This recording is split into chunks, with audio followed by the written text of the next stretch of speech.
Now, when we say shoot fast, we don't mean a bill drill at 15 yards. It's not going to be conducive for any of you guys to stand here at 15 yards and me expect you to, in 2 seconds, put 6 rounds in that A zone. Can it be done? Absolutely. Can some of the shooters in this class do it? Maybe. By the end of the class, more, right? That is the important part, but we have to build up to that. So the way I build up to this is by working sights, trigger, and follow through. How I'm gonna do that is with a drill called 50-50s. Instead of having the complication or the congestion of a second round, if we're running doubles, right? You come up, you build a grip, you lift it in front of your face, pop up. Instead of having the consequence of the second round going bang, I want it to go click. That's gonna free up my mental bandwidth and follow through to understand what the consequence of that second round is without it actually playing out on target. Where should your first round go? Because with doubles, your first round is a waste of ammo, but it's necessary to get recoil. But could we save ammo, learn more without the consequence of bang? Absolutely, 50-50. Live fire, dry fire. I'm gonna get 2 trigger presses out of this.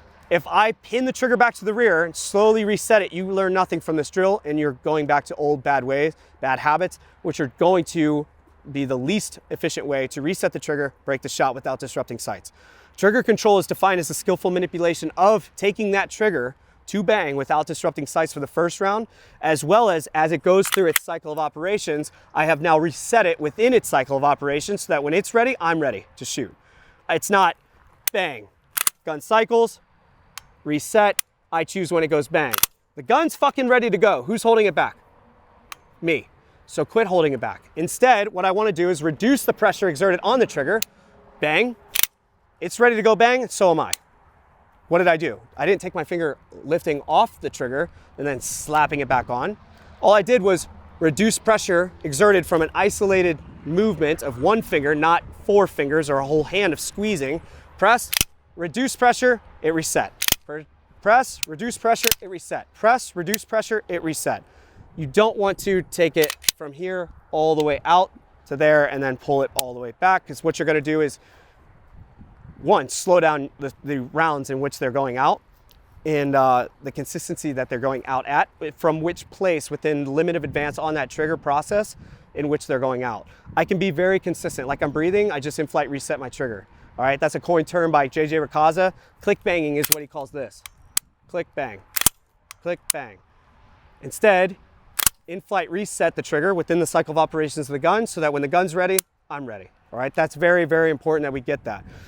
In order to get that, you guys have to break all bad habits of pinning the trigger back to the rear. Taught in the military, taught in law enforcement, all bad habits in which we're now gonna try and break you guys of, but I'm gonna force you to break it by running this drill, because you won't be able to get anything out of this drill if you run it like you traditionally have been running. You're pressing those triggers, all right? So eyes and ears. What I'm gonna do is I'm gonna build a foundation of grip. I'm gonna lock my vision to that 1-inch square that I drew on the target. Locking my vision there, I lift the gun up and I fire 2 rounds, manipulating that trigger twice as fast as I can, okay? It'll look like this. Build my grip, lift the gun in front of my face, 2 rounds as fast as I can. Okay, did you guys see all that movement in the gun? Who watched the gun? Who watched the target? Watch the gun.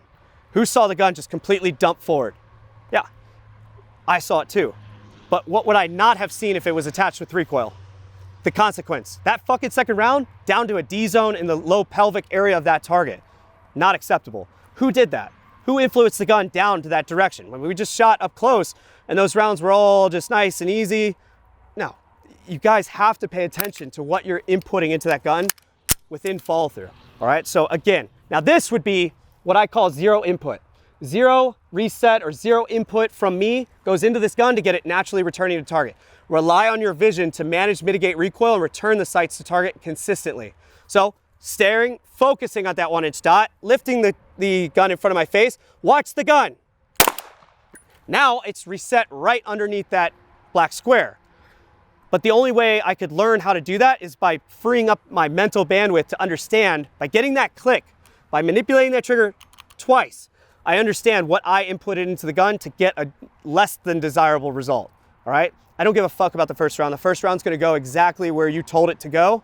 The study is the second round, which isn't gonna go bang any longer, all right? If I get a few reps of this, like just one after another, good 50-50 reps, good reps, lift in front of my face, resetting top A zone, lift in front of my face. Top in front of A zone. Then I can shoot 2, and now I have data of where that second round's gonna go. Now I proof it with live fire. So now you can go and return to your doubles, all right? So now I come back in, build that grip, lift in front of my face, and I fire those 2 rounds.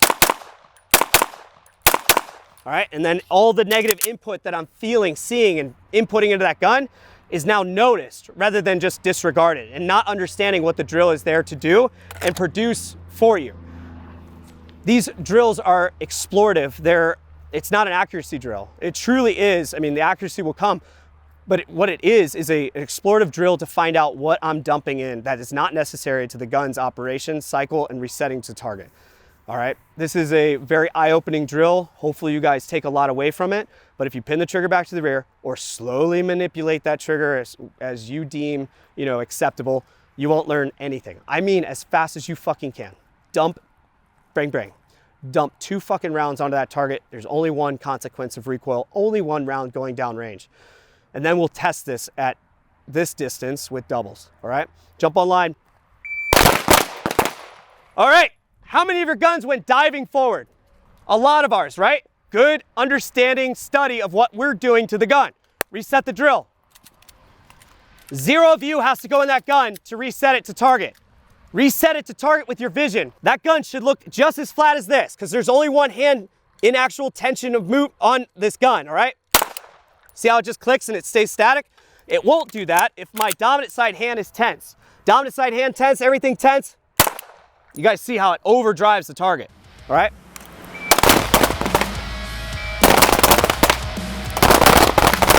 Stay out on target, one more time.